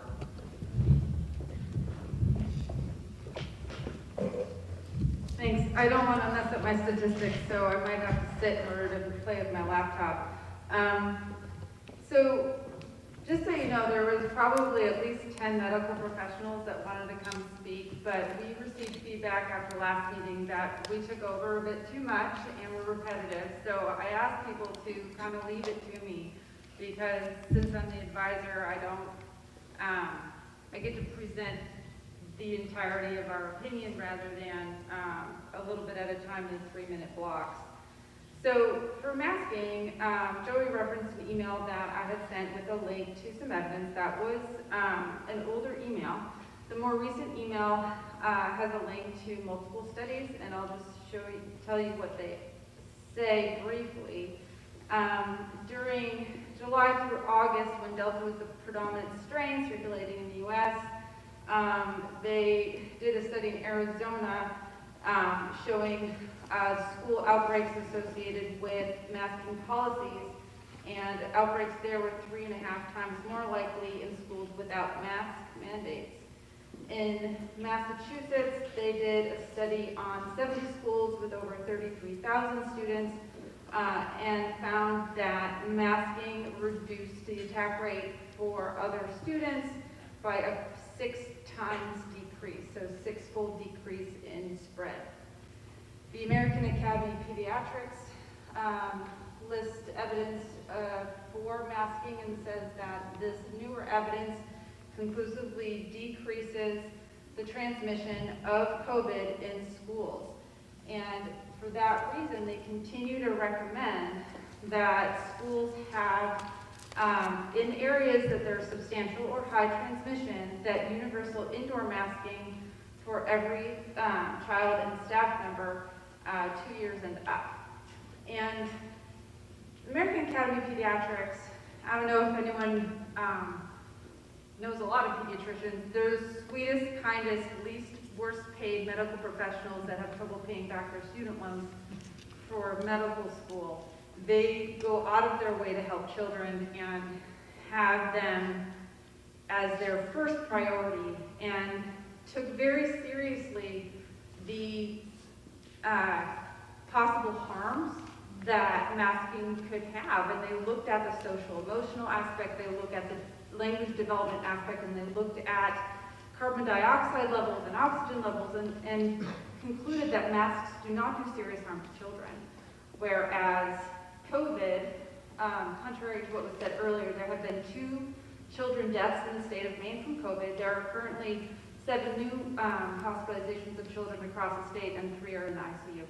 I don't want to wait until we see that here to decide it's a big deal.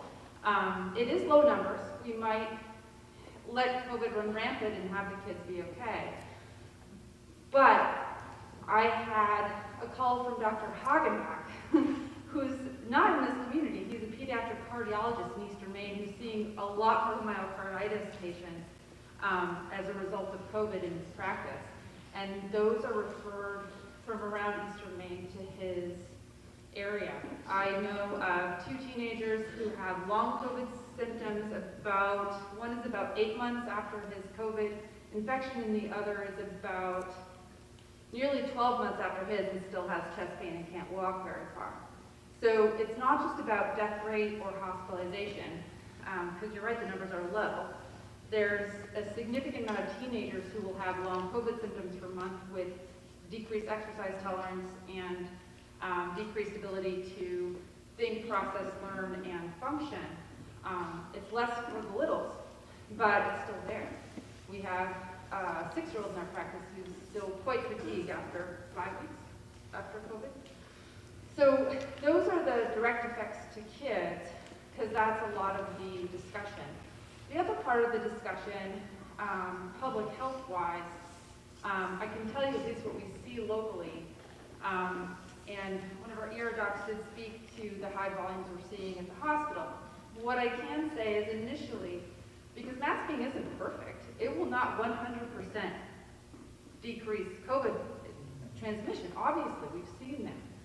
But then if masking is so horrible, why is the, why do all these stats from studies done this year show that it decreases transmission substantially? No matter how well the school does with those masking protocols, if it comes in from the home and from the community, if we don't do our part to protect our kids while they're out in the community, it's going to make its way into school. And what we saw from the hospital's positivity rate in terms of the testing that we see, we don't see it all. A lot of it goes to Walgreens, a lot of it's home testing. But the ones that we saw a substantial increase in the adults before the kids. And then once it was in the schools and started going through the schools, then we saw it coming home to families. And I know the young, healthy families are probably going to be okay.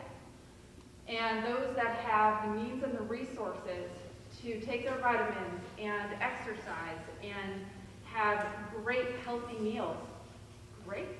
There's plenty of kids who don't have regular meals, and there's no way their parents can afford anything but processed carbs. And to discount those students because it's somehow not your problem is not what we're about. We're about taking care of the kids, making sure that we have a safe environment for them, and also for the teachers. As much as they can be vaccinated because they're old enough, some of them might be immunocompromised, some of them might be older, and vaccines help, but they're not perfect. You can still have breakthrough cases, you can still have death. It's much less, but it's still there. So, American Academy of Pediatrics, I'm going to have to go with what they say. They're the experts on children. They recommend universal masking, and they recommend it because, the CDC is going to care about everyone. They care about all the adults. And the AAP, they kind of don't. they care about kids, and they say for kids, universal masking.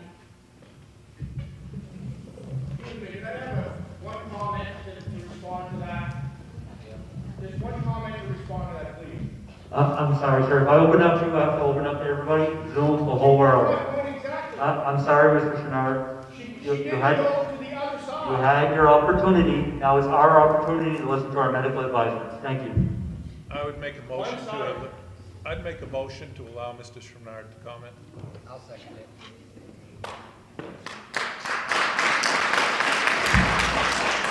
Any discussion? Can I comment? We have to take a vote first. All those in favor of letting Mr. Chenard speak? Gary, Leroy, and Ms. Fuller, for. Isabel, for. All those against? Seeing none. Mr. Chenard? All I want to say is she spent all that time and effort to prove why they're so good. She didn't go to the other side and find out what the drawbacks and the adverse effects are. There's none of that. That's my point exactly. Why can't she research that and give us the information on the drawbacks? Why can't we have that? Let's hear them. Let's hear them.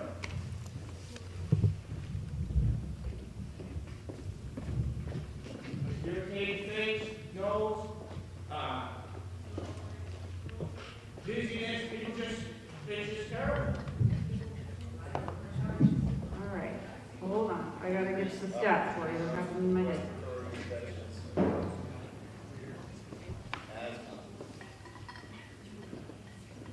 I will say, before I find these stats for you and the answer to your question, that when this all started back in 2020 and we were scrambling to make policies, not all of us agreed on masks. We didn't know. And we had healthy discussions amongst the physicians about, oh, maybe if you touch your face, that's going to be a bigger deal. And maybe masks would be more of a problem because you touch your face more. But we looked at the evidence, and once we found the evidence that showed what it does, we were all in favor. So we didn't take this lightly. And when people sound flippant, I'm sorry, I try not to. But it's because we went through this, and we beat our heads against the wall, we worked way more hours than what the income, than normal, okay? Figuring this out last year. And so it's hard to not be short about it.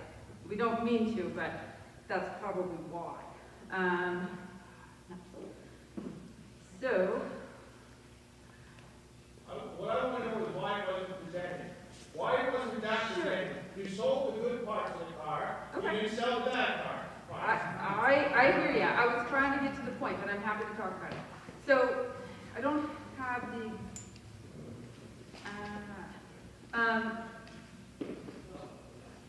so, there is certainly, there's a 2 to 4% risk of facial irritation and acne. There are people who get migraines, so this is in adults, people who get migraines and headaches, sometimes a little bit more frequently, less than 2%. In children, in terms of the social, emotional, trying to understand and learn emotions and speech, they found 0 harm after looking at that. In terms of carbon dioxide and oxygen, for kids, they didn't find any changes. For adults, if you have COPD over time, it might be a little bit of an issue for carbon dioxide, but for everyone else, it was okay. For asthmatics, they tend to feel a little bit more short of breath, but they don't have any changes in their CO2 or O2 levels. It's a sensation that they have. Anybody mentioned frustration and anxiety, and when you tell somebody to do something that they don't want to do, they automatically get frustrated, and they can't focus on what they're doing. If you tell me to sit in this chair, and I don't want to sit in this chair, I would be mad that I'm in this chair, that's going to affect my... So students have to do that all day, being told to do things that they don't necessarily want to do. That's part of school. To me, I feel there's a pros and cons list. If people have a right to vote on it, it should not be voted. When you've got a pro and no con, it shouldn't be voted upon. Period, and it shouldn't be implemented. So a lot of people talked about choice. So this is a problem for choice on both sides of the argument. So people who want to allow their child not to wear a mask, if there's mandatory masking, they have the opportunity to keep the kids home. And the same is true in reverse. If you have optional masking, then the people who want their kids masked and want them to be protected from the other children breathing on them also have the right to keep them at home. So those are equal problems in terms of choice. It's a choice either way. What the studies have shown is that masks protect the people around the user. So I wear my mask to protect other people. So it is not like the N95, I get that point. That N95 is the only thing that protects me. My mask right now doesn't protect me very much, maybe a little bit. It protects everyone around me in case I'm an asymptomatic transmitter. And I happily wear my mask in the grocery store because I don't want to give anybody anything. If it doesn't protect you, how does it protect them? Right. We have a motion on the floor. I'm going to have to stop the public comment. We've already had our public comment period. That was the time to present medical evidence. I believe we've heard from several professionals on both sides. So at this time, we already have a motion and a second. All those in favor of making masking optional within the MSAD 27 facilities? Show of hands. We have Mr. Gary Sibley and Mr. Leroy McKenzie in favor. All those against? Motion fails. Next order of business. MSAD 27 board planning discussion. The recurring agenda. And I just wanted to give the board opportunity to continue to have discussions about for future planning. Our last discussion was specific to Valley Unified, and wanted to just offer that again to the board. I'd like to make a motion for like a 5-minute recess or 3-minute recess at the room clear. We have a motion for a 5-minute recess. Do we have a second? Second by Abigail. All in favor? Can I ask a question? Any opposed? Are we going to be discussing, maybe this is later. So We're currently in the middle of a 5-minute recess. Are we going to be discussing remote learning and everything that entails as well? Because That was the last part, but I think we can go back to that. Yeah, we will. okay, thank you.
We've had a student rep at our table that I completely left you out during our period of discussion, and I apologize. Won't happen again.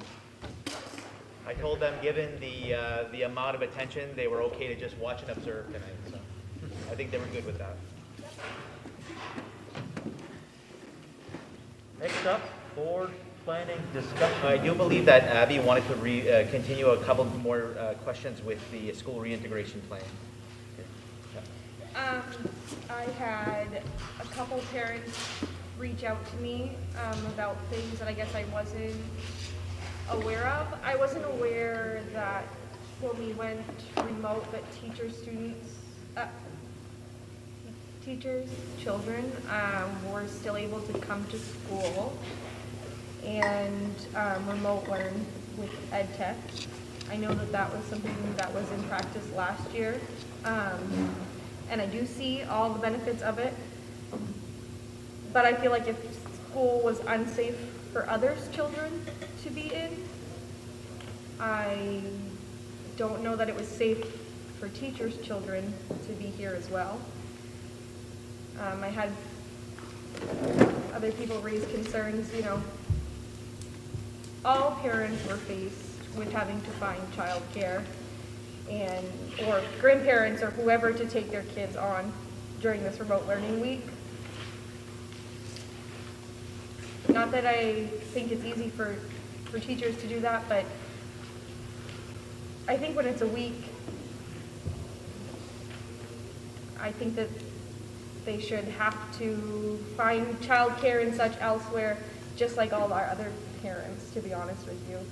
Last year, it was for the long haul. Remote learning was months and months and months. This was a week.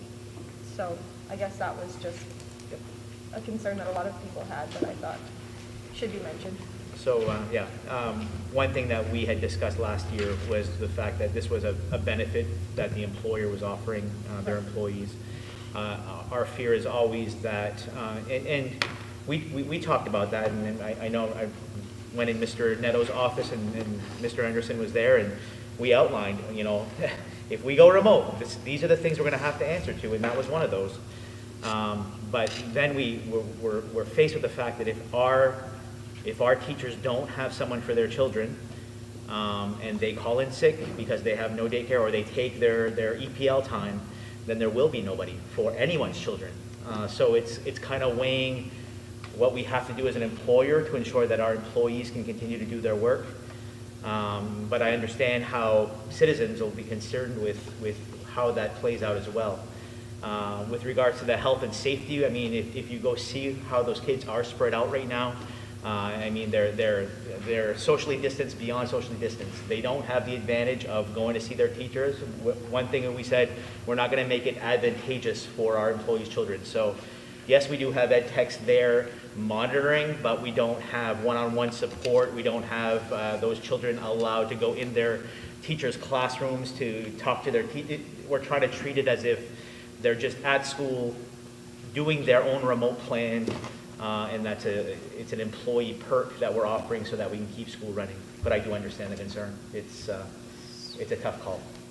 So I guess a side concern to that, I don't know what the validity is of it, but I was also told that during other Zoom classes, parents observed students in the school unmasked participating in remote learning.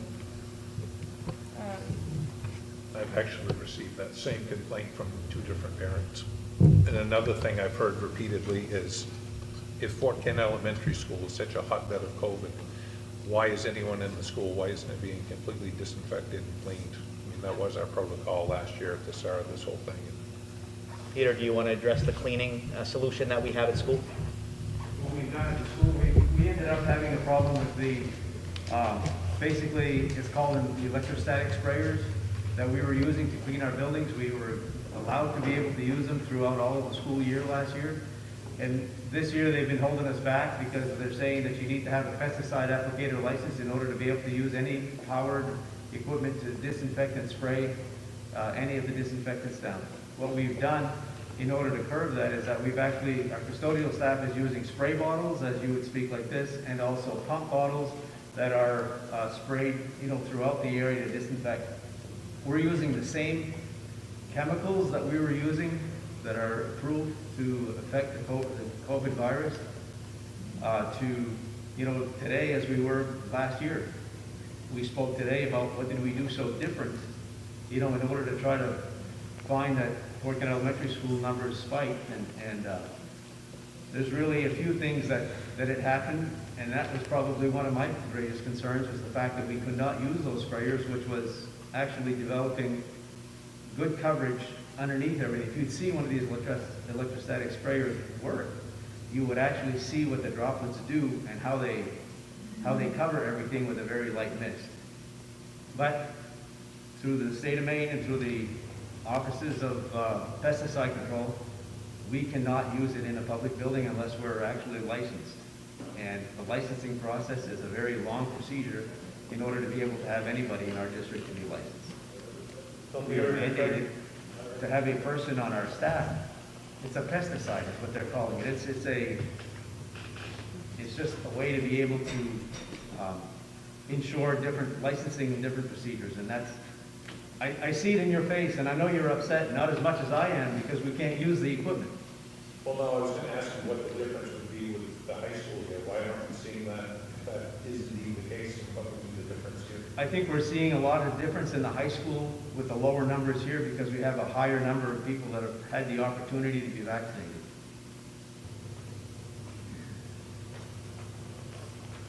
We don't have that same opportunity at the elementary school. We have 66% of our student body vaccinated. I think that sends a clear message. But that's what I've been able to see on the custodial staff as to what we can do different, because we're still continuing to do our deep cleaning. We're still continuing to spray all of our high-touch areas. We're still doing this repetitively all the time throughout the day. Our custodial staff are working diligently at making sure that the buildings are safe and that the buildings are clean. We're using a lot of the same chemicals that we've been using to spray. The only thing that we're doing different is the fact that we cannot use those electrostatic sprayers. So until we can get Petition to a point where we can, through the Department of Education, we would go back to them, and I think it would help us if that's a choice that we could be able to make. Thank you, Peter. So, getting back to that point, if the board does not want or wants us to consider not allowing our employees' children after this, it's going to entirely change the decision-making factor of how we proceed. And I will tell you all, I'm one that tries to do my best to convey as much as I can to you. This decision-making for this sucks, and there's no other word I can use for it, because as you're seeing these cases climb, and part of our decision-making process is listening to people who are saying, but no one's getting really sick. The other side is saying, but it's really bad, and we can't control it. A decision has to be made. And I will tell you all that I was the last stop before we decided to go remote, because I had everyone urging me, let's go remote, and I was continually saying no until we had a point where A wing became a spread to B wing, became a spread to C wing, and when we had 10% of our students out with COVID, and then we had another almost 10% out on required quarantine, we had to make a decision. If our teachers' children do not have the option to have remote learning on site, I'll probably say no from now on, because we won't be able to manage school without our teachers available. So, if that's helpful. Still have the issue of kids being seen without masks. That is an issue, and I will definitely look into that. That is an issue. And that also leads to something else I'd like to know is, have we had to, I'm looking for the right term here, have we had to bring staff or individuals aside and advise them that they're not following correct protocol And if they continue to not follow protocols such as requiring mask wearing or having extended mask breaks in the classroom, that, you know, there's got to be repercussions here if we're not following the protocol. We get all this money, we've gone to all this effort, we've had how many votes, and if we're not going to follow the procedure, it's useless. So, and hold on, I'm not done yet. You know, I've read reports of where, not in this area, but other areas where the teacher decided, well, I need my children to see my face. I'm going to take my mask off and read to these children. Not long thereafter, guess what happened in that classroom? An outbreak. I'm not saying that's what happened here, but I want to make damn sure that people are following the policies that we've argued and lost sleep over, and we can't be doing this for nothing. Administrators, to your knowledge, are any staff blatantly going against our mandates and policies that we have in place? I haven't seen that in our school here, and you know, we're in the halls all the time. I've got cameras all over, and if we hold staff to the same standard. If we see them with their masks down on their nose, we let them know, you know, tell them it's not acceptable, that you have to be the role model for the kids. If we expect the kids to do it, then we all have to, you know, do the same. So, not to my knowledge. That doesn't go to say that masks don't fall underneath the nose and reminders are there, but blatantly, no.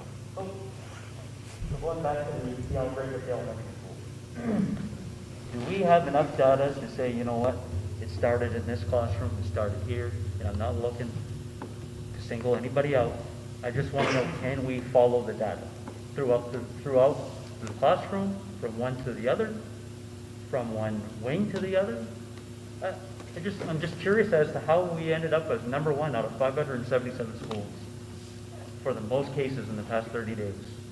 Oh, I have a theory about that, but I'm not, you know, a scientist, so I'm not going to elude it. But okay. Getting to your point, Nurse Rebecca, are you here? Is Nurse Rebecca here? No. I can answer that. Okay. So we look at probably the first 13 or 14 cases with this past outbreak. They came in all in different spots in the school. So in different classrooms. So it wasn't like we had a bunch come into one classroom all at once and then spread from there. It really came in from all different spots. And from there, you started seeing spread within the school. Have we narrowed down the data to where we could say, you know what, we get X percentage may have been in from the community, X percentage, this percentage over here, we know is most likely school spread? The overwhelming spreader is the home. So we're seeing entire families go down. So where you have a family of 3, 4, 5 kids, they're all going out, both on required quarantine and COVID infection. As far as school spread, early on we saw more of it in A wing, and that's because the little ones, it's a little bit harder to manage their impulse. So we did see a little bit more, but to say that we had massive school-wide spread, I don't think that's the case. I think we had community spread that led to family spread that came into school, and then we saw some school spread. Then in regards to quarantine, is there any talk in your circles above of changing the quarantining or maybe adopting the test to stay? Every superintendent, I think, is in unison and has submitted their concern of the required quarantine period, especially now that vaccinations are available to every student 5 and above. This required quarantine period has to end or at least be significantly reduced. So that is something that we've been told. There's going to be an update to the SOP coming out right after Christmas break.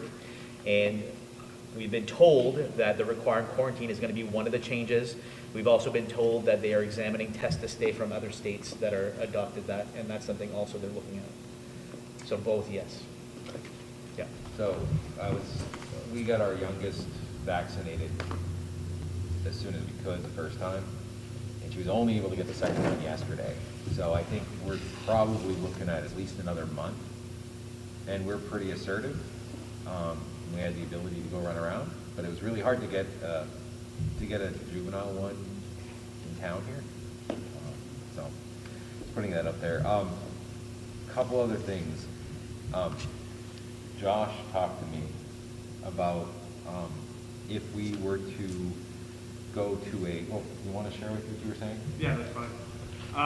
So with the optional masking, I just want to let the board know that if community high school does go to optional masking, that does not change anything for athletics. Players and fans will still be required to wear a mask during the basketball games that happen within this gym until every school in Aroostook County is maskless. Now, we have schools in Aroostook County that are maskless. Katahdin is an example of that. When a team travels to Katahdin to play them, Katahdin will be wearing a mask, and their fans will be wearing masks as well. So with that being said, if we decide to go optional masking, our choices will be to wear the mask as fans and players, have no fans in here and the players will still be able to play, or other teams will not come here and play at community high school. So I just wanted to make that note. I thought that was worth the group hearing, but I guess Ben, I reached out to you about this when our young people are in quarantine. I know we chatted a little bit about the possibility of having somebody act as a coordinator to kind of help keep them on top of their schoolwork. Hopefully the quarantine period will shorten, but until that happens, I mean, what can we do to help with that? So it's something that we talked with our administrators last meeting, and we had some different bullet points of different ideas to address it. It obviously became very apparent that a solution at the middle high school is not going to work as well at the elementary school. So we've tasked our administrators with talking with their folks, with their teachers. I think the less we're making mandates top down and the more we're having them come back to us with what they think they can manage. So we're currently in the process of developing something. We know that the required quarantine is the #1 concern right now because it's keeping a lot of kids out of school. Yeah, and I've heard from parents that a lot more teachers, especially in the middle high school, are allowing students to Zoom in, which wasn't always the case, and I've heard from a number of parents that their kids are happy to be at least be able to Zoom in. I had one young woman who had COVID, and she was just happy to be able to participate even though she wasn't there. Right. So I think that was an improvement. Yeah, a little bit more manageable for that solution at the middle high school, a little bit more challenging at the elementary school, especially the younger grades, but we're going to come up with something that works for sure for the elementary. The last question I'd have would be, the decision, while I understand the decision to go remote was not an easy one, I guess going forward, I'd be curious, what do you think we can do to give more lead time? Don't know. Because that was the biggest complaint I got as a board member. It's like, an hour and a half, are you kidding me? And like, yeah, I don't know. It all comes down to, again, how are you going to prepare your staff to deliver that instruction? So when we were looking at that, we had I don't want to say advantage, but we had the opportunity of completing that day as a half day. It counts as a day. And then giving our staff the afternoon to plan for the following day. So we didn't miss a student day. Every day has been counted because we don't have waivers this year. So if we skip a day, it gets tacked on at the end of the year. So I'd like to say we could have better lead time, but we're building the airplane as it's happening, as we're flying it, and we're just trying to do the best that we can. But I understand that's a concern. What was the most alarming? Leroy, go ahead. Before you move on, I have something. So go ahead and finish. Yep. After meeting with the main CDC and our medical advisor and our medical staff, was there something that really just stood out and said, hey, look, this is it. I made my decision. The main CDC, so standing out is I guess, an interesting, the CDC was this guy named, what was his name? Tom, let's say his name was Tom. Tom had a gauge in one ear and a neck tattoo, I think. He had a Texas accent, so I think he was outsourced from somewhere else, and did not offer anything. It's very apparent that the Maine CDC is just there to ask us the questions to check the boxes. Are you universal masking? Are you this? Are you that?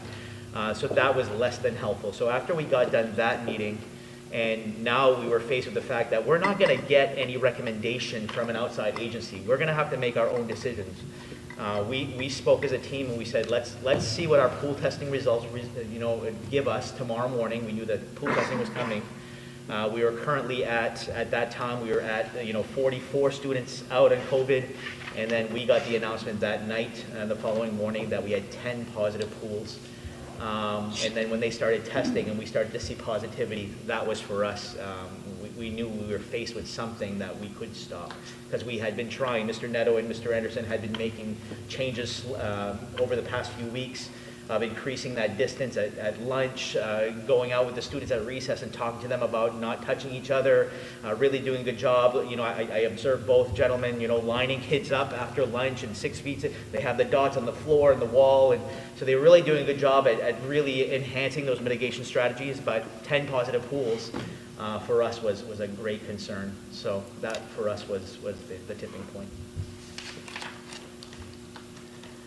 So we know last year we had the Department of Education telling us what to do. This year we don't have that. Is there anything in this reintegration plan that you could say, you know what, my board has told me this is the threshold, and would that help you if there was such a threshold? I understand as an administrator you want the flexibility, but also, we're also here to share that with you, yep, if need be. I think we've established a threshold with this case. It was 10%. If that's too low, 10% of Fort Ken Elementary is roughly 44 kids, 45 kids. Here at CHS, it would be about